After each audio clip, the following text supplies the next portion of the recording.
أشهد أن لا إله إلا الله وحده لا شريك له وأشهد أن محمدا عبده ورسوله أما بعد فأعوذ بالله من الشيطان الرجيم بسم الله الرحمن الرحيم الحمد لله رب العالمين الرحمن الرحيم مالك يوم الدين إياك نعبد وإياك نستعين اهدنا الصراط المستقيم صراط الذين أنعمت عليهم غير المغضوب عليهم ولا الضالين.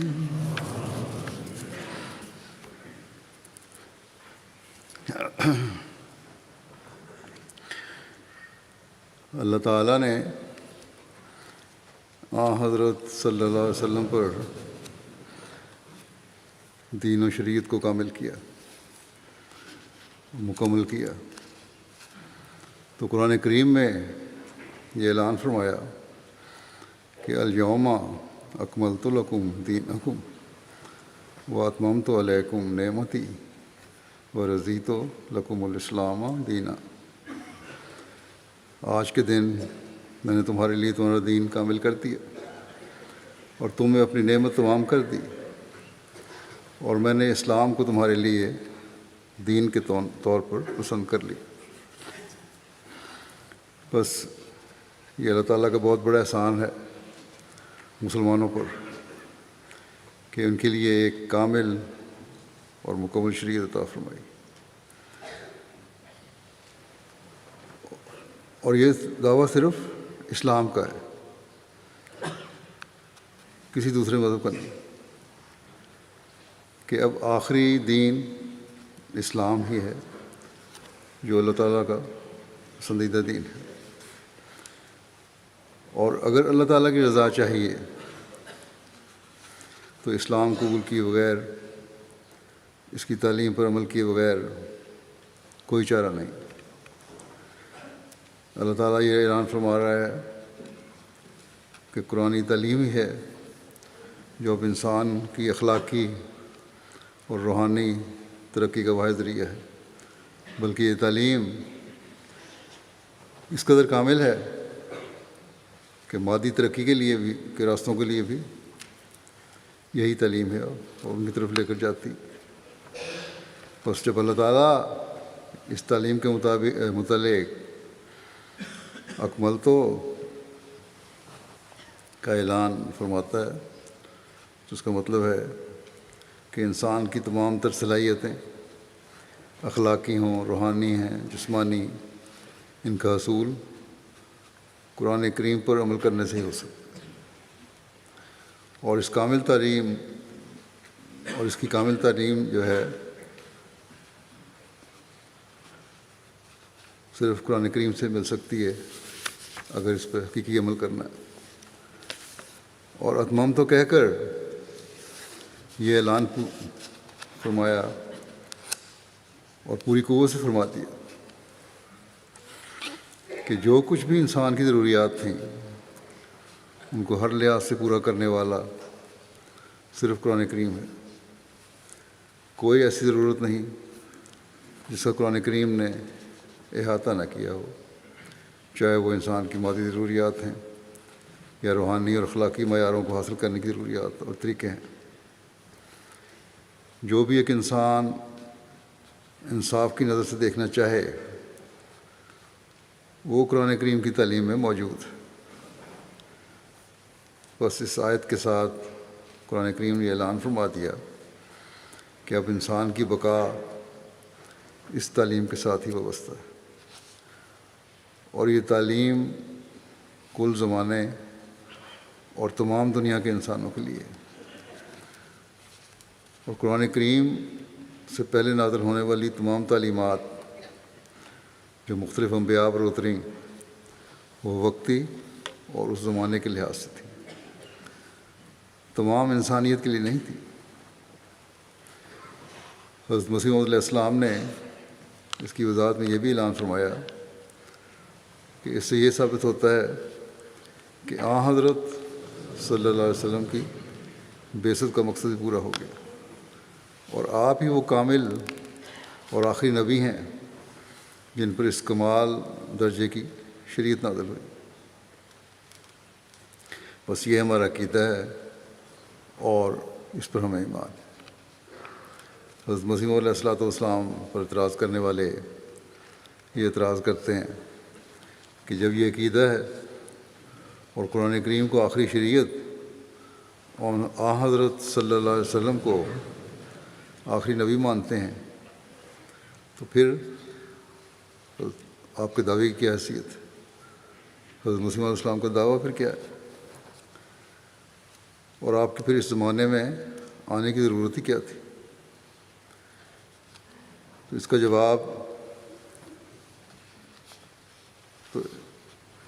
حضرت مسیح علیہ السلام نے ایک جگہ اس طرح میں فرمایا ہے، مختلف جواب ہیں کہ اگر تم اسلامی تعلیم پر عمل کر رہے ہوتے تو پھر ٹھیک ہے، میرے آنے کی کوئی ضرورت نہیں تھی، لیکن زمانے کی عمومی حالت اور خاص طور پر مسلمانوں کی اپنی حالت اس بات کا اعلان کر رہی ہے کہ کسی معلم کی ضرورت ہے۔ پھر اس تعلیم کو بھول جانے کے بارے میں خود حضرت صلی اللہ علیہ وسلم نے فرمایا تھا، اور اس کی اصلاح کے لیے یہ بھی فرمایا تھا کہ ہر صدی میں مجدد آئیں گے، یہ پیش گوئی فرمائی تھی کہ مسلمان قرآن کی تعلیم کامل ہونے کے باوجود اس تعلیم کو بھول جائیں گے، نئی بدعات ان میں پیدا ہو جائیں گی، اس لیے تجدید دین کے لیے مجدد آتے رہیں گے، اور آخری زمانے میں مسیح موعود اور مہدی موعود آئیں گے جو دین کو ثریا سے زمین پر لائیں گے۔ حضرت مسیح موعود علیہ السلام نے اپنے لٹریچر میں، تحریرات میں، کتب میں ہر جگہ یہ فرمایا ہے کہ میں حضرت صلی اللہ علیہ وسلم کی غلامی میں آپ کی شریعت اور دین اور قرآن کریم کی تعلیم کو دنیا میں پھیلانے آیا ہوں، اور اب حضرت صلی اللہ علیہ وسلم کے ذریعے اکمال دین ہو چکا ہے۔ اسے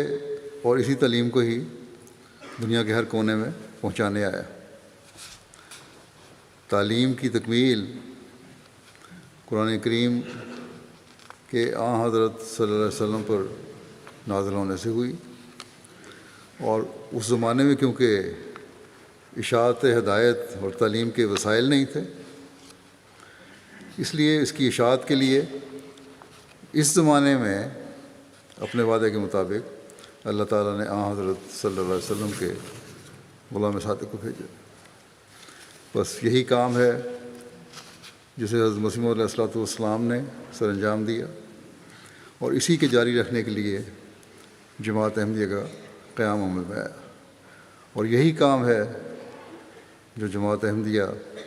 آپ کے دیے ہوئے لٹریچر اور آپ کی بیان کردہ قرآنی تفسیر کے مطابق کر رہی ہے، اور اس بات پر ہر احمدی کو غور کرنا چاہیے کہ اس مقصد کو ہم کس حد تک پورا کر رہے ہیں۔ مجموعی طور پر تو ایک پروگرام ہیں اور ہو رہے ہیں، لیکن انفرادی طور پر بھی ہونے چاہیے۔ بس ہماری بیعت کا مقصد تبھی پورا ہوگا جب ہم اس مقصد کو اپنے سامنے رکھیں گے۔ اس کے لیے ہمیں قرآن کریم کو پڑھنے اور سمجھنے کی طرف ہمیشہ توجہ رکھنی چاہیے۔ اس کے لیے بہترین ذریعہ حضرت مسیح علیہ السلام کی کتب اور ارشادات ہیں۔ قرآن کریم کے محاسن و خوبیاں میں کچھ عرصے سے حضرت مسیح علیہ الصلوۃ والسلام کے ارشادات کی روشنی میں بیان کر رہا ہوں۔ آج بھی قرآن کریم کی تکمیل کے بارے میں آپ علیہ السلام کے ارشادات، تعلیم کی تکمیل کچھ پیش کروں گا۔ حضرت مسیح علیہ السلام فرماتے ہیں، یہ امر ثابت شدہ ہے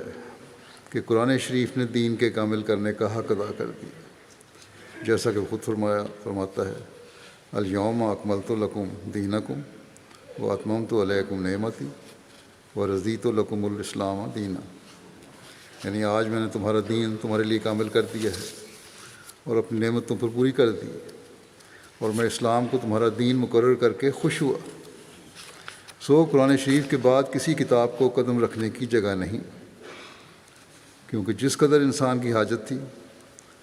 وہ سب کچھ قرآن شریف میں بیان کر چکا۔ اب صرف مکالمات الہیہ کا دروازہ کھلا ہے۔ ہاں، مکالمات الہیہ کا، اللہ تعالیٰ کلام کرتا ہے بندوں سے، اپنے خاص بندوں سے، وہ دروازہ کھلا ہے، وہ نئی تعلیم نہیں ہے، اور وہ بھی خود بخود نہیں کھل گیا۔ فرمایا بلکہ سچے اور پاک مکالمات جو صریح اور کھلے طور پر نصرت الہی کا رنگ اپنے اندر رکھتے ہیں اور بہت سے امور غیبیہ پر مشتمل ہوتے ہیں، وہ بعد تزکیہ نفس محض پیروی قرآن شریف اور اتباع حضرت صلی اللہ علیہ وسلم سے حاصل ہوتے ہیں۔ کامل کتاب ہے، اس لیے اب اس کی پیروی اور حضرت صلی اللہ علیہ وسلم کی کامل اتباع کے ذریعے سے یہ تعلق کے راستے کھلے ہیں اللہ تعالیٰ سے۔ اس کے علاوہ کوئی راستہ نہیں، کوئی ذریعہ نہیں۔ اور آپ کو بھی جو مقام ملا، آپ نے فرمایا مجھے اسی وجہ سے ملا ہے۔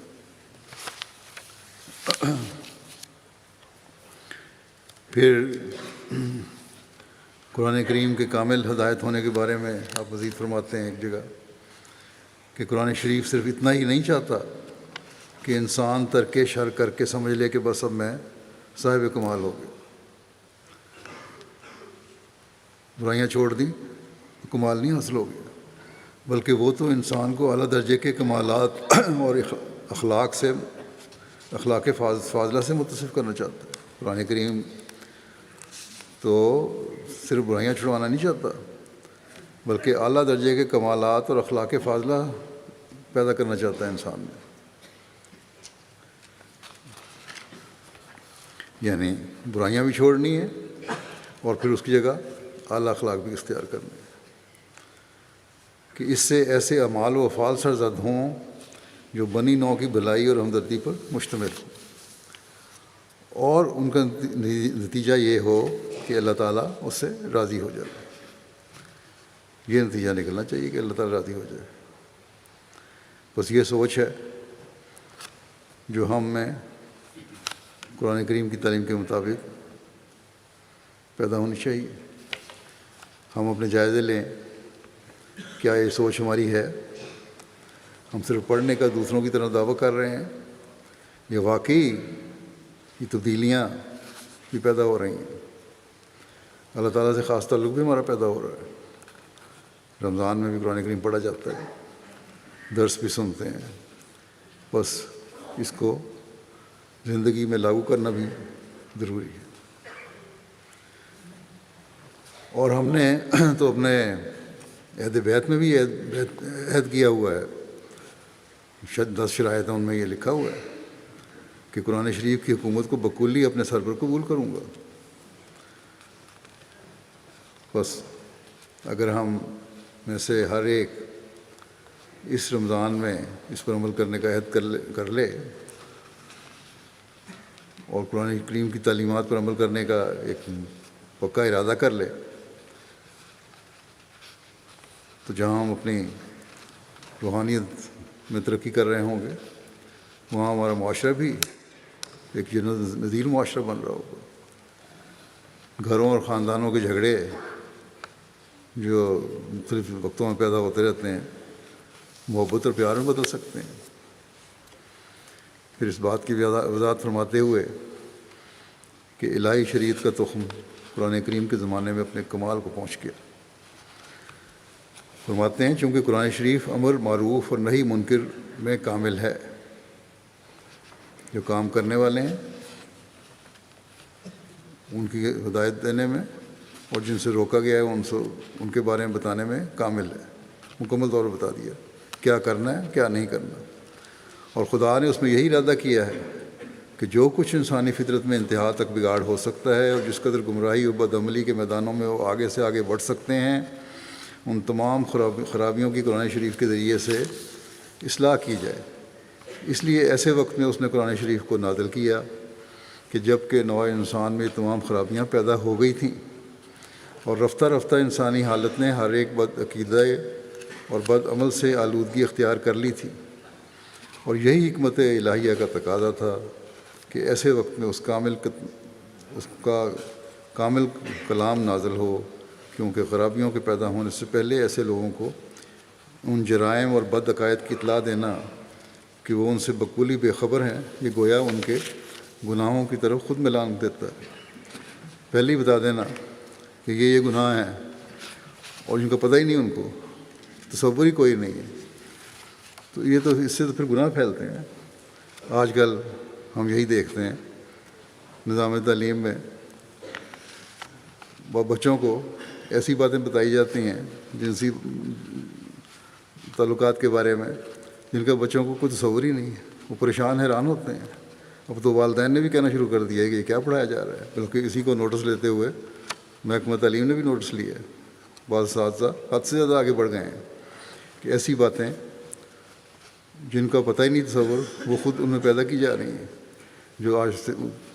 جو ان کی بلوغت کی عمر کو پہنچنے تک ان کو پتہ ہونی چاہیے۔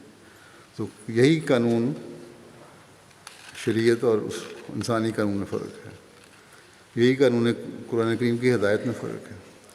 کہ قرآن کریم ہدایت دیتا ہے اور واضح بھی کرتا ہے کہ یہ اس عمر کی یہ ہدایت، اس عمر کی یہ ہدایت، یہ نہیں کہ ہر چیز کھول کے بیان کر دیا اور اس کی تفسیریں جو ہیں پھر آہستہ آہستہ انہی الفاظ میں سے نکلتی چلی جاتی ہیں ہر ایک کے عقل اور سمجھ کے مطابق۔ تو فرمایا سو خدا کی وہی حضرت آدم سے تخم ریزی کی طرف شروع ہوئی، اور تخم خدا کی شریعت کا قرآن شریف کے زمانے میں اپنے کمال کو پہنچ کر ایک بڑے درخت کی طرح ہو گیا۔ بس جس طرح برائیاں پھیلتی رہیں، ان کا علاج بھی زمانے کے لحاظ سے ظاہر ہوتا رہا۔ اور قرآن کریم کی تعلیم میں یہ خوبی بھی ہے کہ ہر زمانے کے جو برائیاں پیدا ہو رہی ہیں اس کا علاج اسی تعلیم میں مل جاتا ہے، جو مفسرین کے ذریعے سے ہمیں اللہ تعالیٰ کے نیک بندوں کے ذریعے سے ہمیں پتہ لگتا رہتا ہے۔ پھر فرمایا کہ چونکہ کامل کتاب نے آ کر اصلاح کرنی تھی، ضرور تھا کہ اس کے نزول کے وقت اس کی جائے نزول میں بیماری بھی کامل طور پر ہو، تاکہ ہر ایک بیماری کا کامل علاج مہیا کیا جاوے۔ سو اس جزیرے میں کامل طور سے بیمار تھے، اور جن میں وہ تمام بیماریاں روحانی موجود تھیں، یعنی عرب میں، جو اس وقت یا اس سے بعد آئندہ نسلوں کو لاحق ہونے والی تھیں۔ اس میں مزید وضاحت ہو گئی، جو اس وقت موجود تھی یا آئندہ نسلوں میں لاحق ہونے والی تھیں، ان کی تعلیم دے دی، کیونکہ زمانہ دور نہیں جانا تھا، شریعت کامل ہو رہی تھی، اس لیے جو ہو سکتی تھیں آئندہ ان کی بھی وضاحت کر دی، اور بتا دیا کہ کس حد تک تم نے کہاں تک کھولنا ہے، کس طرح تمہیں کھلتا جائے گا، اور اسی طرح اس لیے مفسرین زمانے کے لحاظ سے تشریح کرتے چلے گئے۔ فرمایا کہ یہی وجہ تھی کہ قرآن نے کل شریعت کی تکمیل کی، اور کتابوں کے نازل ہونے کے وقت نہ یہ ضرورت تھی، اور کتابوں کے نازل ہونے کے وقت نہ یہ ضرورت تھی، نہ ان میں ایسی کامل تعلیم تھی۔ آپ نے یہاں یہ ثابت فرمایا کہ خود عیسائی اور یہودی اس بات کا اعتراف کرتے ہیں کہ زمانہ ہر لحاظ سے انتہائی بگڑا ہوا تھا، اور اس وقت ایک شریعت کی ضرورت تھی۔ یہ بیان فرماتے ہوئے کہ قرآن کریم ہرگز کسی انسانی کلام کے مشابہ نہیں ہو سکتا۔ آپ فرماتے ہیں، اس کو سمجھاتے ہوئے مثال دیتے ہوئے فرماتے ہیں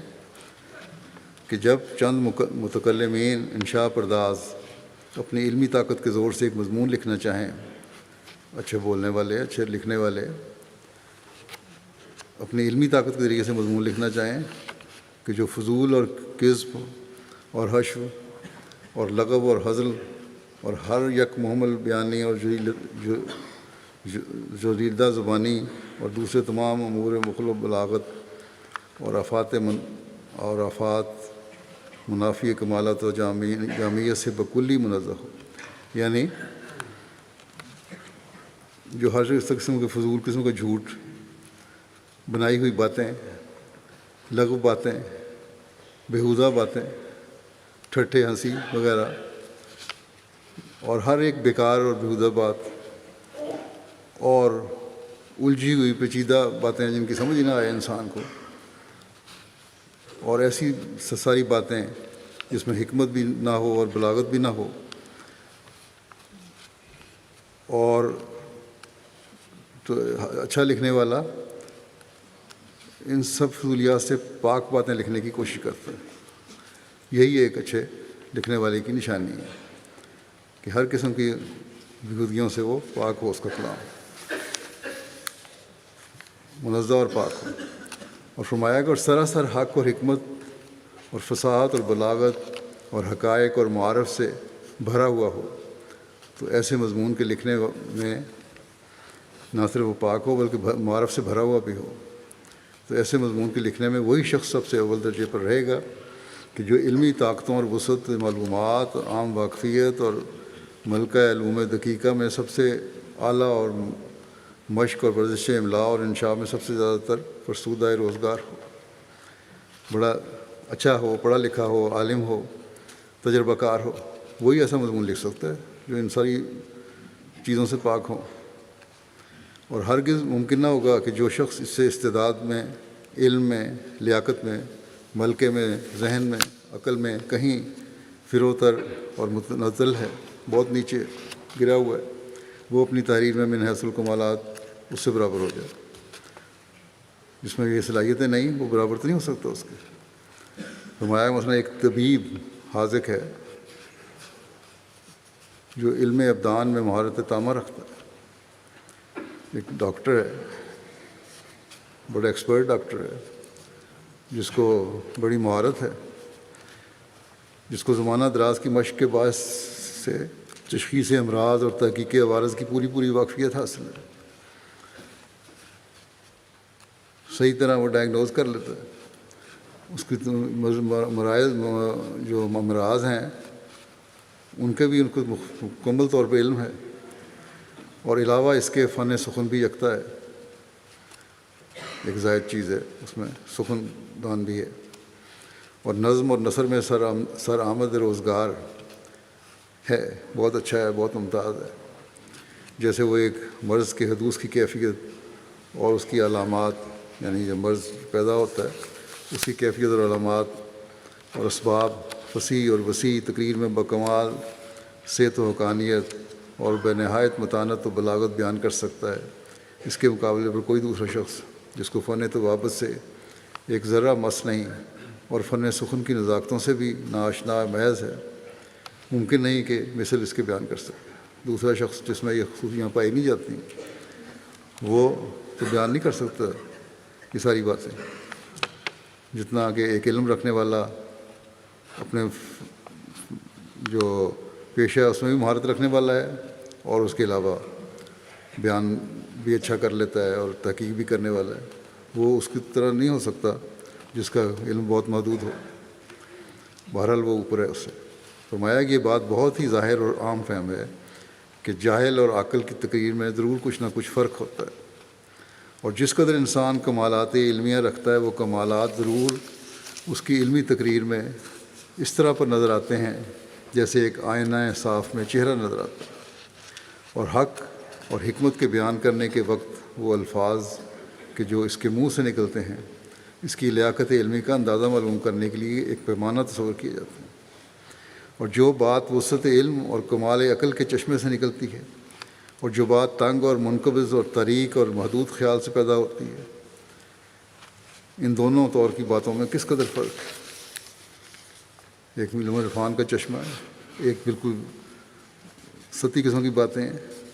تو واضح فرق ان میں بتلایا جاتا ہے۔ فرماتے ہیں کہ فرق واضح ہوتا ہے کہ جیسی قوت شامہ کے آگے بشرطے کسی فطرتی یا عارضی آفت سے معاف نہ ہو۔ خوشبو اور بدبو میں فرق واضح ہے۔ جہاں تک تم چاہو فکر کر لو اور جس حد تک چاہو سوچ لو، کوئی خامی اس صداقت میں نہیں پاؤ گے۔ یہ بڑی سچی بات ہے، اور کسی طرف سے کوئی رکھنا نہیں دیکھو گے۔ پس جب کہ من کل الوجوہ ثابت ہے کہ جو فرق علمی اور عقلی طاقتوں میں مخفی ہوتا ہے وہ ضرور کلام میں ظاہر ہو جاتا ہے، اور ہرگز ممکن ہی نہیں کہ جو لوگ من حیث العقل والعلم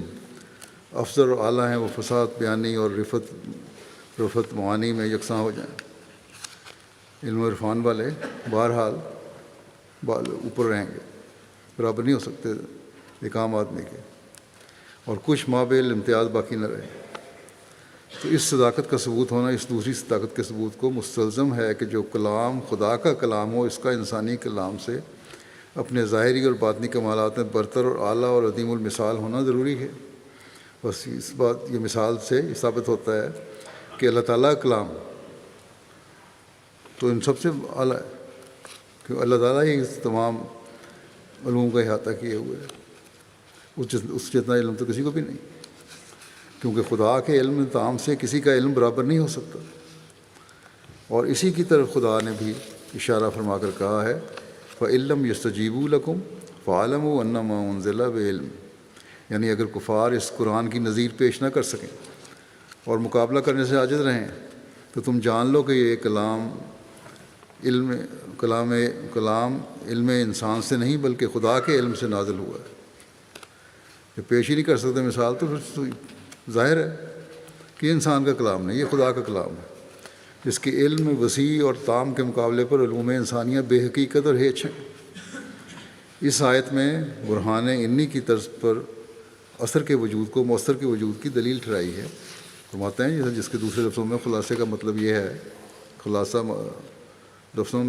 مطلب یہ ہے کہ علم الہی بوجہ اپنی کمالیت اور جامعیت کے ہرگز انسان کے ناقص علم سے متشابہ نہیں ہو سکتا، بلکہ ضرورت ہے کہ جو کلام اس کامل اور بے مثل علم سے نکلا ہے وہ بھی کامل اور بے مثل ہی ہو اور انسانی کلاموں سے بکلی امتیاز رکھتا ہو۔ سو یہی کمالیت قرآن شریف میں ثابت ہے۔ بس ہر لحاظ سے کامل ہونے کا قرآن کریم کا دعویٰ ہے، اور کوئی نہیں جس کے مقابلے پہ آ سکے، اور نہ اب تک آیا اور نہ آ سکے گا۔ فرماتے ہیں کہ قرآن کریم ہی مراتب علمیہ کے ساتھ مراتب عملیہ کے کمال تک پہنچاتا ہے، علمی اور عملی دونوں باتوں میں کمال تک پہنچاتا ہے۔ فرمایا قرآن شریف جیسے مراتب علمیہ میں اعلیٰ درجہ کمال تک پہنچاتا ہے، جیسا قرآن شریف جیسے مراتب علمیہ میں اعلیٰ درجہ کمال تک پہنچاتا ہے، ویسے ہی مراتب عملیہ کے کمالات بھی اسی کے ذریعے سے ملتے ہیں۔ اور آثار و انوار قبولیت حضرت احدیت انہی لوگوں میں ظاہر ہوتے رہے ہیں اور اب بھی ظاہر ہوتے ہیں جنہوں نے اس پاک کلام کی مطابقت اختیار کی ہے، دوسروں میں ہرگز ظاہر نہیں ہوتے۔ بس طالب حق کے لیے یہی دلیل ہے جس کو بچشم خود معائنہ کر سکتا ہے، کافی ہے، یعنی یہ کہ یہی دلیل جس کو بچشم خود معائنہ کر سکتا ہے کافی ہے، یعنی یہ کہ آسمانی برکتیں اور ربانی نشان صرف قرآن شریف کے کامل تابعین میں پائے جاتے ہیں۔ قرآن کریم کی کامل اتباع کرو گے تو نشانات بھی نظر آئیں گے۔ لوگ پوچھتے ہیں نشانات، ہمیں تو نظر نہیں آیا، یا دعا تھی اتنی دیر دعا کی قبول نہیں ہوئی۔ اس کے لیے اللہ تعالیٰ نے فرمایا کہ میری بات بھی تو سنو، میرے پہ ایمان بھی تو مکمل کرو، میری باتوں پہ عمل بھی تو کرو۔ جب یہ ہوگا تو دعائیں بھی اللہ تعالیٰ پھر سنتا ہے۔ بس یہ بھی قرآن تعلیم کا خاصہ ہے کہ قرآن کریم کی تعلیم پر کامل عمل کرنے والے ہی غیر معمولی برکات حاصل کرنے والے ہیں۔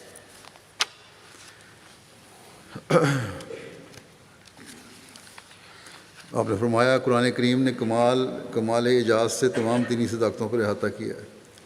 اعجاز معجزہ نہیں، اعجاز الف یہ جیم کے ساتھ ہے، مطلب یہ ہے کہ مختصر مضمون۔ اس کو بیان کرتے ہوئے آپ فرماتے ہیں کہ فرقان مجید نے اپنی فصاحت اور بلاغت کو صداقت اور حکمت اور ضرورت حقہ کے التزام سے ادا کیا ہے، اور کمال اعجاز سے تمام دینی صداقتوں پر احاطہ کر کے دکھایا ہے۔ چنانچہ اس میں ہر یک مخالف اور منکر کے ساقط کرنے کے لیے براہین ساطعہ بھری پڑی ہیں، اور مومنین کی تکمیل یقین کے لیے ہزارہ حقائق کا ایک دریائے عمیق اور شفاف اس میں بہتا ہوا نظر آتا ہے۔ جن امور میں فساد دیکھا ہے انہی کی اصلاح کے لیے زور مارا ہے۔ جس شدت سے کسی افراد کے تفریق کا غلبہ پایا ہے اسی شدت سے اس کی مدافعت بھی کی ہے۔ جن انواع و اقسام کی بیماریاں پھیلائی ہوئی دیکھی ہیں ان سب کا علاج لکھا ہے۔ مذاہب باطلہ کے ہر ایک وہم کو مٹایا ہے۔ جھوٹے مذہب ہیں جنہوں نے سوال اٹھاتے ہیں ان کے وہم جو تھے ان کو مٹایا، غلط باتوں کو مٹایا، ہر ایک اعتراض کا جواب دیا ہے۔ کوئی صداقت نہیں ہے جس کو بیان نہیں کیا، کوئی فرقہ ضالہ نہیں ہے جس کا رد نہیں لکھا۔ گمراہ لوگ ہیں ان کے رد میں باتیں نہیں کی، بڑا واضح طور پہ ہر حکم ہے۔ اور پھر کمال یہ کہ کوئی کلمہ نہیں کہ بلا ضرورت لکھا ہو، بغیر ضرورت کے کوئی بات نہیں، اور کوئی بات نہیں کہ بے موقع بیان کی ہو، اور کوئی لفظ نہیں کہ لغو طور پر تحریر پایا ہو۔ اور پھر باوصف التزام ان سب امور کے فصاحت کا وہ مرتبہ دکھلایا جس سے زیادہ تر متصور نہیں ہو سکتا۔ ساری باتیں کور کر لیں اور مختصر طور پر کی، لیکن فصاحت و بلاغت اس سے زیادہ ہو ہی نہیں سکتی، اور بلاغت کو اس کمال تک پہنچایا کہ کمال حسن ترتیب اور موجز اور مدلل بیان سے علم اولین اور آخرین تک ایک چھوٹی سی کتاب میں بھر دیا۔ پہلوں کے لیے بھی علم تھا، پہلے ہی مثال دے چکا ہوں۔ میں نے فرمایا کہ عرب کے جو بدو تھے، گاؤں کے رہنے والے تھے، ان کو بھی قرآن کریم سمجھ آ گیا، اور وہ باخدا انسان بن گئے، تعلیم یافتہ انسان بن گئے، اور جو علم حاصل رکھنے والے تھے ان کو بھی سمجھ آ گیا، ان کو اپنی عقل کے مطابق سمجھ آیا۔ اور پھر ان تک نہیں، اولین اور آخرین تک، آخرین میں بھی قرآن کریم کی تعلیم ایسی ہے جس کی تفاسیر ہر زمانے میں ان کے ہر لفظ سے ایک نئے معنی نکلتے چلے جاتے ہیں جو اس زمانے کے لحاظ سے ہمیں پتہ دیتے رہتے ہیں۔ فرمایا کہ ایک چھوٹی سی کتاب میں بھر دیا تاکہ انسان جس کی عمر تھوڑی اور کام بہت ہیں بے شمار درد سر سے چھوٹ جائے، اور تا اسلام کو اس بلاغت سے اشاعت مسائل میں مدد پہنچے، اور حفظ کرنا اور یاد رکھنا بھی آسان ہوتا ہے۔ قرآن شریف لوگ کر لیتے ہیں، بچے کر لیتے ہیں چھوٹی عمر میں۔ آپ نے اپنی کتاب براہین احمدیہ میں ثابت فرمایا ہے کہ قرآن کریم ہی ہے جو اپنی عبارت کے لحاظ سے اور زبان کے لحاظ سے ایسی صداقتیں بیان فرماتا ہے جو کہیں اور نہیں، اور انجیل وغیرہ کتابیں تو انسانی دخل اندازی کی وجہ سے الہی کتابیں رہی نہیں اب۔ پھر قرآن کریم کے اعجاز کلام کا کمال ایک جگہ اور بیان فرماتے ہوئے فرماتے ہیں، جب منصف آدمی قرآن شریف کو دیکھے تو فی الفور اسے معلوم ہوگا کہ قرآن شریف میں اعجاز کلام اور کلا والدلہ بیان میں جو لازمہ ہے، ضروریہ بلاغت ہے، وہ کمال دکھلایا ہے۔ یعنی تھوڑے اور واضح بیان جو ہے اس میں کمال تک پہنچ گیا، مختصر الفاظ میں وہ کمال دکھلایا ہے کہ باوجود احاطہ جمیع ضروریات دین اور استعفاء تمام دلائل و براہین کے اس قدر حجم میں قلیل المقدار ہے کہ انسان صرف 3-4 پہر کے عرصے میں ابتدا سے انتہا تک برفراغ خاطر اس کو پڑھ سکتا ہے۔ اتنے مختصر الفاظ ہیں کہ آرام سے انسان اس کو پڑھ سکتا ہے۔ اب دیکھنا چاہیے کہ یہ بلاغت قرآنی کس قدر بھارا معجزہ ہے کہ علم کے ایک بحر ذخار کو 3-4 جز میں لپیٹ کر دکھلا دیا، اور حکمت کے ایک جہان کو صرف چند صفحات میں بھر دیا۔ کیا کبھی کسی نے دیکھا یا سنا کہ اس قدر قلیل الحجم کتاب تمام زمانے کی صداقتوں پر مشتمل ہو؟ کیا عقل کسی عقل کی انسان کے لیے مرتبہ عالیہ تجویز کر سکتی ہے کہ وہ تھوڑے سے لفظوں میں ایک دریا حکمت کا بھر دے جس سے علم دین کی کوئی صداقت ظاہر نہ ہو؟ اب یہاں وید جو ہندوؤں کی کتاب ہے اس کا موازنہ کر رہے تھے اور ثابت فرمایا کہ وید میں تو ایسا بیان ہی نہیں جو قرآن کریم میں ہے، اور پھر لمبی عبارتیں ہیں اس کی جنہیں پڑھنا ہی مشکل ہے۔ آپ نے ہر مذہب کو چیلنج کیا تھا کہ آؤ میں یہ سب خوبیاں تمہیں قرآن کریم سے دکھاتا ہوں. بس مسیح علیہ السلام کے علاوہ اس زمانے میں کوئی نہیں جس نے اس طرح دنیا کو چیلنج کیا ہو. پھر بھی ہم پر الزام کہ نعوذ باللہ ہم قرآن کریم کی توہین کرنے والے ہیں.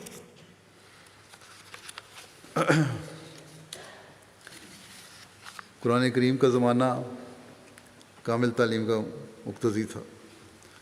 فرماتے ہیں قرآن شریف نے ہی کامل تعلیم عطا کی ہے، اور قرآن شریف کا ہی ایسا زمانہ تھا جس میں کامل تعلیم عطا کی جاتی، جو کچھ ذکر پہلے بھی ہو چکا ہے. بس یہ دعویٰ کامل تعلیم کا جو قرآن شریف نے کیا یہ اسی کا حق تھا،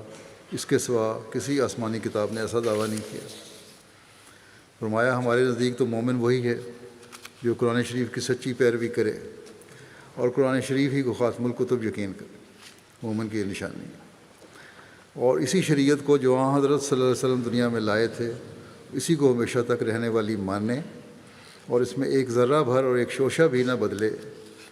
اور اس کی اتباع میں فنا ہو کر اپنا آپ کھو دے، اور اپنے وجود کا ہر ذرہ اسی راہ میں لگائے،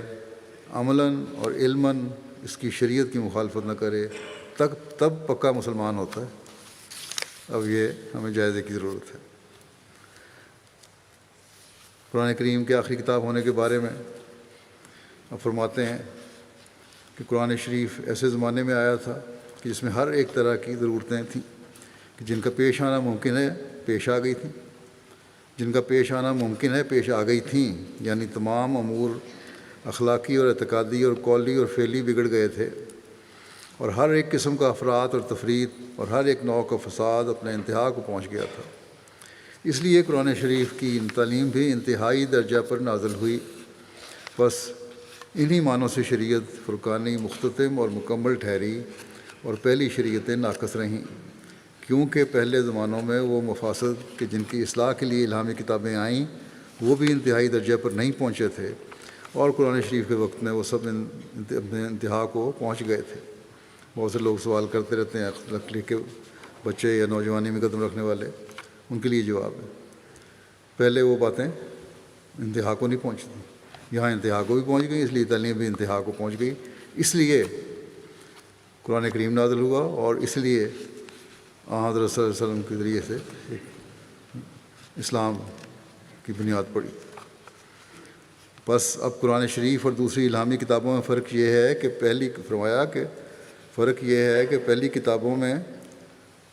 پہلی کتابیں اگر ہر ایک طرح کے خلل سے محفوظ بھی رہتی پھر بھی بوجہ ناقص ہونے تعلیم کے ضرور تھا کہ کسی وقت کامل تعلیم یعنی فرقان مجید ظہور پذیر ہوتا. ان کے سامنے بعض باتیں آئی ہی نہیں تھیں تو وہ بیان کس طرح کرتے؟ اس تعلیم ناقص تھی، اس لیے قرآن مجید کا ظہور ہونا ضروری تھا. فرمایا مگر قرآن شریف کے لیے اب یہ ضرورت پیش نہیں کہ اس کے بعد کوئی اور کتاب بھی آوے، کیونکہ کمال کے بعد اور کوئی درجہ باقی نہیں. ہاں اگر یہ فرض کیا جائے کہ کسی وقت اصول حقہ قرآن شریف کے وید اور انجیل کی طرح مشرکانہ اصول بنائے جائیں گے اور تعلیم توحید میں تبدیل اور تحریف عمل میں آوے گی، قرآن کریم میں کوئی تحریف عمل میں آئے گی، یا اگر ساتھ اس کے یہ فرض کیا جائے جو کسی زمانے میں وہ کروڑہ مسلمان جو توحید پر قائم ہیں وہ بھی پھر شرک اور مخلوق پرستی کا اختیار کر لیں گے، تو بے شک ایسی صورت میں دوسری شریعت اور دوسرے رسول کا آنا ضروری ہوگا. ہاں اگر یہ صورتحال پیدا ہوتی ہے تو ہو سکتا ہے، ہوگا، ضرور ہوگا، مگر دونوں قسم کے فرض کی باتیں ہیں، یہ محال ہے، یہ ہو ہی نہیں سکتا، کیونکہ اللہ تعالیٰ نے وعدہ فرمایا ہے کہ میں اس شریعت کو محفوظ رکھوں گا، اور حضرت مسیح علیہ الصلوۃ والسلام کو اسی مقصد کے لیے بھیجا، اور یہی ہمارا کام ہے. پھر آپ فرماتے ہیں کہ نجات کے واسطے جیسا کہ اللہ تعالیٰ نے بار بار فرمایا ہے وہی ضروری ہے، اور وہ یہ ہے کہ اول سچے دل سے اللہ تعالیٰ کو وحدہ لا شریک سمجھے، اور حضرت صلی اللہ علیہ وسلم کو سچا نبی یقین کرے، اور قرآن شریف کو کتاب اللہ سمجھے کہ وہ ایسی کتاب ہے کہ قیامت تک اب اور کوئی کتاب یہ شریعت نہ آئے گی، یعنی قرآن شریف کے بعد اب کسی کتاب یا شریعت کی ضرورت نہیں ہے. قرآن وحی کی شان کے متعلق بیان فرماتے ہیں آپ کہ خدا کی لعنت ان پر جو دعویٰ کرے کہ وہ قرآن کی مثل لا سکتے ہیں۔ قرآن کریم معجزہ ہے جس کی مثل کوئی انس و جن نہیں لا سکتا، اور اس میں وہ معارف اور خوبیاں جمع ہیں جنہیں انسانی علم جمع نہیں کر سکتا، بلکہ وہ ایسی وحی ہے کہ اس کی مثل اور کوئی وحی بھی نہیں، اگرچہ رحمان کی طرف سے اس کے بعد اور کوئی وحی بھی ہو، اس لیے کہ وحی رسانی میں خدا کی تجلیات ہیں۔ اور یہ یقینی بات ہے کہ خدا تعالیٰ کی تجلی جیسی کہ خاتم الانبیاء پر ہوئی، ایسی کسی پر نہ پہلے ہوئی نہ کبھی پیچھے ہوگی، اور جو شان قرآن کی وحی کی ہے وہ اولیاء کی وحی کی شان نہیں۔ اولیاء کو وحی ہو سکتی ہے لیکن وہ شان نہیں ہو سکتی، اگرچہ قرآن کے کلمات کی مانند کوئی کلمہ انہیں وحی کیا جائے۔ اس لیے قرآن کے معارف کا دائرہ سب دائروں سے بڑا ہے، اور اس میں سارے علوم اور ہر طرح کی عجیب اور پوشیدہ باتیں جمع ہیں، اور ان کی دقیق باتیں بڑے اعلیٰ درجے کے گہرے مقام تک پہنچی ہوئی ہیں، اور وہ بیان اور برہان میں سب سے بڑھ کر اور اس میں سب سے زیادہ عرفان ہے، اور وہ خدا کا معجز کلام ہے جس کی مثل کانوں نے نہیں سنا اور اس کی شان کو جن و انس کا کلام نہیں پہنچ سکتا۔ سو قرآن اور دوسرے کلام کی مثال اس رویا کی ہے جو دیکھی ایک بادشاہ عادل، بلند ہمت اور پورے دانا نے۔ ایک خواب ہے، مثلا مثال لینی ہے تو ایک بادشاہ نے ایک خواب دیکھی، بڑا عادل تھا، بڑا بلند ہمت تھا، اور وہی رویا دیکھی ایک دوسرے عامی اور کم فہم اور پست ہمت نے، اسی طرح کی ایک اور خواب دیکھی کسی اور آدمی نے جس کا مقام ایسا نہیں تھا، عام آدمی تھا، عقل بھی کم تھی، پست ہمت تھا۔ سو اس میں شک نہیں کہ بادشاہ کا خواب اور اس عامی کا گو ظاہر میں ایک ہی ہیں، ملتے جلتے خواب ہیں، لیکن دانش مند اور تعبیر جاننے والے کے نزدیک ایک نہیں ہے۔ عقل مند انسان ہے، تعبیر جاننے والا وہ کہے گا یہ ایک خواب نہیں ہے، کیونکہ عادل بادشاہ کی تعبیر بہت بلند اور عام اور نفع رسان اور سب لوگوں کے حق میں خیر و برکت اور بہت ہی درست اور صاف ہے، بڑی وسیع دائرہ ہے اس کے خواب کا۔ مگر عامی کی رویا اکثر صورتوں میں آمیزش اور میل کچیل سے پاک نہیں ہوتی، اس کے علاوہ اس کا اثر بیٹوں اور باپوں یا تھوڑے سے دوستوں سے آگے نہیں جاتا۔ محدود دائرہ جو ہے اس کا، خاندان کا، بیٹے ہیں، باپ ہے، یا رشتہ دار ہیں یا دوست ہیں، ان تک ہی وہ، اگر کوئی ایسی چیز ہے کہ فائدہ پہنچنے والا ہے تو ان تک ہی فائدہ پہنچے گا۔ اور فرمایا گا اور اگر اغیار سوار بھی ہوں، دوسروں کو سوار بھی کر لو، ان کے متعلق بھی ان کو کہہ لو، لپیٹ لو کہ ہاں جی سامنے کی جو خواب ہے اس میں دوسرے بھی شامل ہو سکتے ہیں، تو بھی بہت ہی نزدیک جگہ میں ڈیرے ڈال دیتے ہیں، پھر بھی قریب قریب جائے گا۔ اتنا ماحول جس جب تک وہ جانتا ہے وہیں تک رہے گا اس کا اثر، اور پالانوں سے اتر کر آشیانوں میں گھس جاتے ہیں، یعنی کہ وہ محاورتاً آپ نے فرمایا کہ پھر محدود ہو جاتے ہیں۔ یہ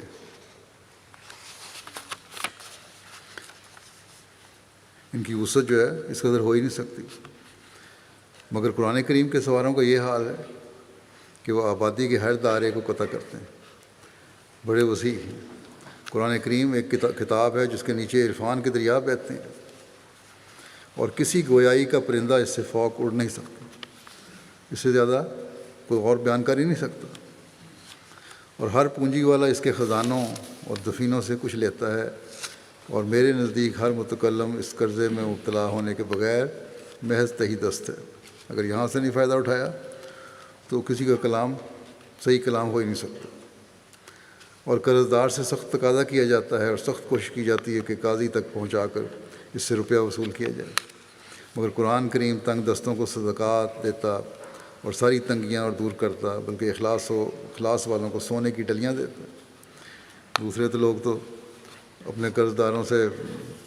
مقدمے بازیاں کرتے ہیں اگر کوئی چیز دے دیں تو، لیکن قرآن کریم تو ایسا علم دیتا ہے جو اس کے چشمے بہتے چلے جاتے ہیں علم و عرفان کے، اس طرح ہی ہے جس طرح سونے کی ڈلیاں مل رہی ہیں،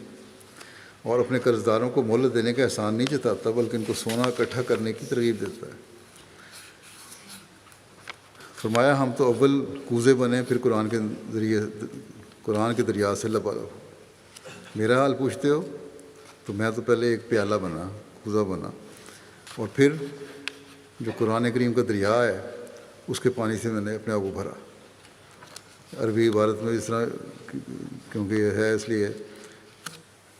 ایک اپنا ایک انداز ہے، اس کا ترجمہ بھی اسی طرح ہوا ہے۔ آپ فرماتے ہیں میرے نزدیک خدا کی لعنت اس پر جو قرآن کے اعجاز کا انکار کرتا ہے اور اپنے کلام اور نظام کو بجائے خود کوئی مستقل شے سمجھتا ہے، اور خدا کی قسم ہم تو اس چشمے سے پیتے اور اسی کی زینت سے آراستہ ہوتے ہیں،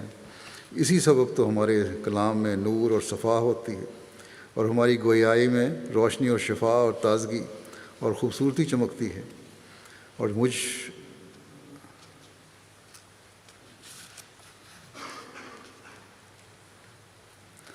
مجھ پر قرآن کے سوا اور کسی کا احسان نہیں، اور اس نے میری ایسی پرورش کی ہے کہ ویسی ماں باپ بھی تو نہیں کرتے، اور خدا نے مجھے اس سے خوشگوار پانی پلایا اور ہم نے اس کو روشن کرنے والا اور مددگار پایا۔ فرمایا کہ اگر میرے ساتھ خدا تعالیٰ کا کوئی نشان نہ ہوتا اور نہ اس کی تائید اور خود نصرت میرے شامل حال ہوتی، اور میں نے قرآن سے الگ کوئی راہ نکالی ہوتی یا قرآن احکام اور شریعت میں کچھ دخل تصرف کیا ہوتا یا منسوخ کیا ہوتا یا آن حضرت صلی اللہ علیہ وسلم کی پیروی کے باہر کوئی اور نئی راہ بتائی ہوتی، تو البتہ حق تھا اور لوگوں کا عذر معقول اور قابل قبول ہوتا کہ واقعہ میں یہ شخص خدا اور اس کے رسول کا دشمن اور قرآن شریف اور تعلیم قرآن کا منکر ہے اور منسوخ کرنے والا ہے۔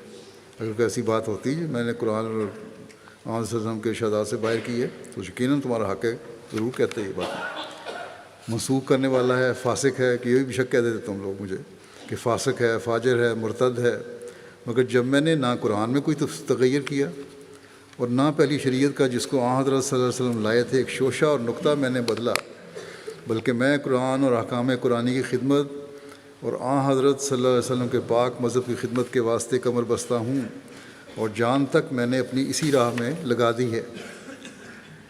اور میرا یقین کامل ہے کہ قرآن کے سوا جو کامل، اکمل اور مکمل کتاب ہے اور اس کی پوری اطاعت اور بغیر آن حضرت صلی اللہ علیہ وسلم کی پیروی کی نجات ممکن ہی نہیں،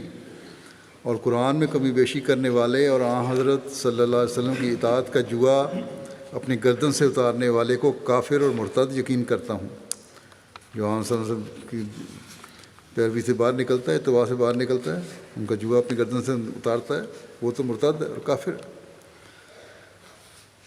تو پھر اس صورت میں اور باوجود میری صداقت کے ہزارہ نشان ظاہر ہو جانے کے،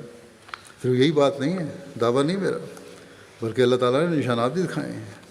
آن حضرت صلی اللہ علیہ وسلم کی پیشگوئیاں بھی مسیح موت کے بارے میں پوری ہوئیں، قرآن کریم کی پیشگوئیاں پوری ہوئیں، خود حضرت مسیح علیہ السلام کو جو اللہ تعالیٰ نے فرمایا، پیشگوئیاں فرمائیں، وہ پوری ہوئیں اور ہو رہی ہیں۔ نشانات ظاہر ہو جانے کے جو خدا تعالیٰ نے آج تک میری تائید میں آسمان اور زمین پر ظاہر کیے، پھر مجھے جو شخص کاذب اور مفتری اور دجال کے نام سے پکارتا ہے یا جو میری پرواہ نہیں کرتا اور میری آواز کی طرف کان نہیں دھرتا، یقیناً جانو کہ خدا تعالیٰ بغیر مواخذہ اسے ہرگز نہیں چھوڑے گا، کبھی نہ کبھی اس کو مواخذہ ضرور ہوگا۔ بس یہ دعویٰ ہے جو حضرت مسیح علیہ السلام کا ہے، اور اس پر ہی ہم یقین رکھتے ہیں کہ آپ علیہ السلام کے ذریعے ہی قرآنی علوم کے معارف ہم تک پہنچے ہیں، اور آپ نے قرآن کریم کی مکمل پیروی کی ہے، اور ہم نے قرآن کریم کا حقیقی عرفان عطا فرمایا ہے۔ فکر کرنی چاہیے ان لوگوں کو جو آپ پر الزام لگاتے ہیں کہ نعوذ باللہ، یا آپ کی جماعت پر الزام لگاتے ہیں کہ نعوذ باللہ ہم قرآن کریم کی توہین کرنے والے ہیں۔ یہ خدا تعالیٰ کے فرستادے کی باتیں ہیں۔ یہ لوگ جو اپنی ہٹ دھرمی سے باز نہیں آتے یا نہیں آ رہے، خدا بغیر مواخذہ کے ان کو نہیں چھوڑے گا۔ کس طرح وہ پکڑے گا، کس طرح اس نے مواخذہ کرنا ہے، یہ اللہ تعالیٰ بہتر جانتا ہے۔ قرآن کریم کے بارے میں حضرت مسیح علیہ السلام نے مختلف جگہوں پر بعض احکامات سے متعلق باتیں بھی بیان فرمائی ہوئی ہیں، چند ایک میں بیان کرتا ہوں یہاں۔ قرآن کریم میں انصاف قائم کرنے کی اعلیٰ تعلیم کے متعلق فرماتے ہیں کہ جو قومیں ناحق ستاویں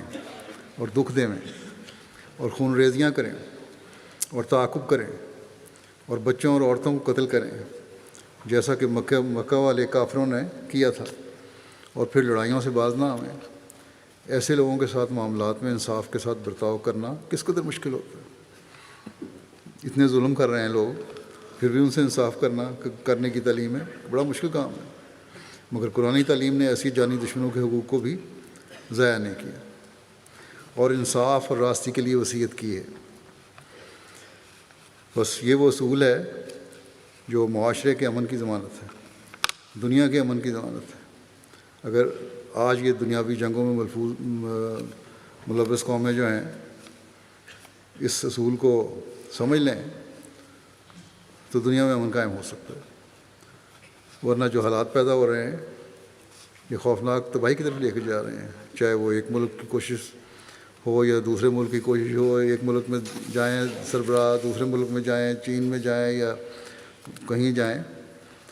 اگر انصاف قائم نہیں کریں گے تو تباہی یقینی۔ فرمایا، پھر ایک جگہ فرماتے ہیں اور مثال میں کہ اگر کوئی قرآن کے زمانے پر ایک نظر ڈال کر دیکھے کہ دنیا میں تعدد ازدواج کس افراد تک پہنچ گیا تھا، شادیاں ہوتی تھیں، بیویاں کتنی ہوتی تھیں، 100 بیویاں رکھ لیتے تھے لوگ،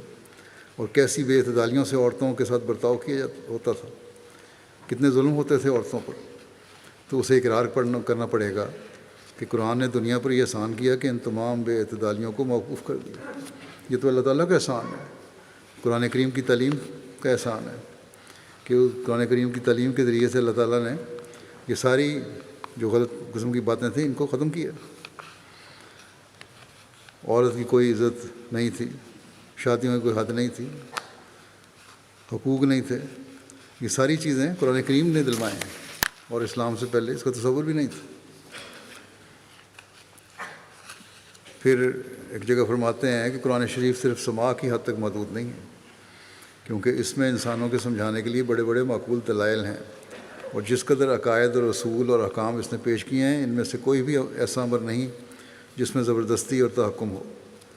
جو بھی احکام ہیں وہ زبردستی کوئی نہیں، تحکم کوئی نہیں۔ آپ نے فرمایا کہ اللہ تعالیٰ فرماتا ہے کہ لا اکراہ فی الدین، یعنی دین میں کوئی بات جبر سے نہیں بنوانا، یعنی دین کوئی بات جبر سے بنوانا نہیں چاہتا،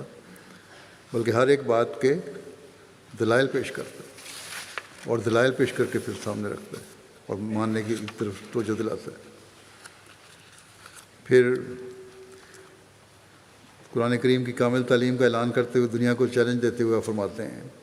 کہ ہمارا خداوند کریم کہ جو دلوں کے پوشیدہ بھیدوں کو خوب جانتا ہے، اس بات پر گواہ ہے کہ اگر کوئی شخص ایک ذرے کا ہزارم حصہ بھی قرآن شریف کی تعلیم پہ کچھ نقص نکال سکے، یا بمقابلہ اس کے اپنی کسی کتاب کی ایک ذرہ بھر کوئی ایسی خوبی ثابت کر سکے جو قرآنی تعلیم کے برخلاف ہو اور اس سے بہتر ہو، تو ہم سزائے موت بھی قبول کرنے کو تیار ہیں۔ بس یہ ایسا بڑا دعویٰ ہے جو کامل ایمان اور یقین کے بغیر کیا ہی نہیں جا سکتا۔ فرماتے ہیں کہ اگر کوئی شخص خدا تعالیٰ پر ایمان رکھے اور پھر قرآن کریم پر غور کرے کہ خدا تعالیٰ نے کیا کچھ قرآن مجید میں فرمایا ہے، تو وہ شخص دیوانہ وار دنیا کو چھوڑ کر خدا کا ہو جائے۔ اگر ایمان کامل ہو اور پھر اس پر غور کرو قرآن کریم پر، تو پھر دنیا داری کے بجائے خدا تعالیٰ کی طرف توجہ ہو ہر وقت۔ اللہ تعالیٰ ہم سب کو یہ عرفان بھی عطا فرمائے۔ آپ فرماتے ہیں آج روئے زمین پر سب الہامی کتابوں میں سے ایک فرقان مجید ہی ہے کہ جس کا کلام الہی ہونا دلائل قطعیہ سے ثابت ہے، جس کے اصول نجات کے بالکل راستی اور وضع فطرتی پر مبنی ہیں۔ نجات کے جو اصول ہیں وضع فطرت پر مبنی ہیں، جس کے عقائد ایسے کامل اور مستحکم ہیں جو براہین قویہ ان کی صداقت پر شاہد ناطق ہے، جس کے احکام حق محض پر قائم ہیں، جس کی تعلیمات ہر یک طرح کی آمیزش، شرک اور بدعت اور مخلوق پرستی سے بکلی پاک ہیں، جس میں توحید اور تعظیم الہی اور کمالات حضرت عزت کے ظاہر کرنے کے لیے انتہا کا جوش ہے، جس میں یہ خوبی ہے کہ سراسر وحدانیت جناب الہی سے بھرا ہوا ہے، خدا تعالیٰ کی وحدانیت سے بھرا ہوا ہے، اور کسی طرح کا دھبا، نقصان اور عیب اور نالائق صفات کا ذات پاک حضرت باری تعالیٰ پر نہیں لگاتا، اور کسی اعتقاد کو زبردستی تسلیم کرانا نہیں چاہتا۔ یہ نہیں کہ اعتقاد پہ زبردستی تسلیم کر لو، بلکہ دلیل دیتا ہے، بلکہ جو تعلیم دیتا ہے، فرمایا بلکہ جو تعلیم دیتا ہے اس کی صداقت کی وجوہات پہلے دکھلا دیتا ہے، اور ہر ایک مطلب اور مدعا کو حجج اور براہین سے ثابت کرتا ہے، اور ہر یک اصول کی حقیقت پر دلائل واضح بیان کر کے مرتبہ یقین کامل اور معرفت تام تک پہنچاتا ہے، اور جو خرابیاں اور ناپاکیاں اور خلل اور فساد لوگوں کے عقائد اور اعمال اور اقوال اور افعال میں پڑے ہوئے ہیں، ان تمام مفاسد کو روشن براہین سے دور کرتا ہے، اور وہ تمام آداب سکھاتا ہے کہ جن کا جاننا انسان کو انسان بننے کے لیے نہایت ضروری ہے۔ انسان بننے کے بھی آداب ہوتے ہیں، وہ سارے آداب قرآن کریم میں ملتے ہیں، اور ہر یک فساد کی اسی زور سے مدافعت کرتا ہے کہ جس زور سے وہ آج کل پھیلا ہوا ہے۔ یہ نہیں کہ ایک زمانے میں کہ فساد کو رد کر رہا ہے، بلکہ ہر فساد کی اسی زور سے مدافعت کرتا ہے جس زور سے وہ آج کل پھیلا ہوا ہے۔ جس طرح آج پھیلا ہوا ہے اسی طرح اس کی مدافعت بھی وہیں سے نکل آتی ہے، اس کا علاج نکلتا ہے، اس کو توڑ کرتا ہے، اور اس کی تعلیم نہایت مستقیم اور قوی اور سلیم ہے، گویا احکام قدرتی کا ایک آئینہ ہے اور قانون فطرت کی ایک عکسی تصویر ہے، اور بنائی دلی اور بصیرت قلبی کے لیے ایک آفتاب چشم افروز ہے، روشن کرنے والی کا سورج ہے، اور عقل کے اجمال کو تفصیل دینے والا اور اس کے نقصان کا جبر کرنے والا ہے۔ جو عقل کی باتیں مختصر ہوتی ہیں ان کو تفصیلی طور پر ان کو بیان کرتا ہے اور نقصان کو پورا کرتا ہے۔ اللہ تعالیٰ ہمیں قرآن کریم پر حقیقی طور پر عمل کرنے والا اور اس کی تعلیم کے مطابق عمل کرنے والا، اس کو سمجھنے والا اور اپنی زندگیاں اس کے مطابق گزارنے والا بنائے۔ رمضان کے بعد بھی اس نعمت سے فیض اٹھانے کی اسی طرح کوشش کرتے رہیں جس طرح رمضان میں کر رہے ہیں۔ رمضان میں جماعت کے مخالفین کے شر سے بچنے کے لیے بھی خاص طور پر دعائیں کریں۔ اللہ تعالیٰ ہر شریر کے ہاتھ کو روکے اور ان کی پکڑ کے سامان فرمائے۔ دنیا کو فتنہ و فساد سے بچنے کے لیے بھی عمومی طور پر بہت دعا کریں۔ اسی طرح فلسطین میں بھی آج کل بڑا فساد پیدا ہوا ہے، فلسطین کے مسلمانوں کے لیے بھی دعا کریں۔ اللہ تعالیٰ انہیں ظالموں کے ظلم سے بچائے اور مسلم دنیا کے لیڈروں کو بھی عقل دے کہ وہ اپنے مفادات سے باہر نکل کر مسلمانوں کے عمومی مفادات کی حفاظت کرنے والے ہوں۔ اللہ تعالیٰ اس رمضان میں ہمارے لیے رحمتوں اور برکتوں کے دروازے پہلے سے بڑھ کر کھولے۔